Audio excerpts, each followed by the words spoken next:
आता हे जे आपले वाहतुकीचे आहेत त्याच्यासाठी मी एक डिटेल ब्रीफिंग केलं आहे, ज्याच्यात आपल्याला काही आजच्या दिवशी फक्त तिथे जे आहे ते रस्ता चेंज केला आहे, ज्याच्यामुळे जे आहे ते विसर्जन मध्ये काही अडथळा निर्माण होणार नाही.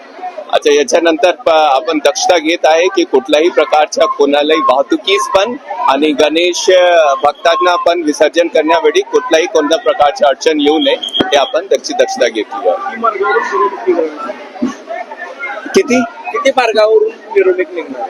ते साधारणतः असे जर आपण केले तो टोटल आपण सिटीला 8 ते 9 याच्यात विभागात आपण त्यांना डिवाइड केलेला आहे आणि असं छोटे छोटे मिरवणूक तो घरगुती जे आहे ते सगळे मार्गावर आहेत. किती पोलीस कर्मचारी सध्याला तैनात आहेत?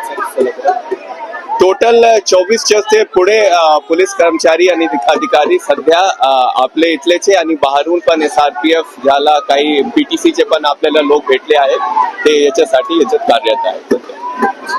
धन्यवाद.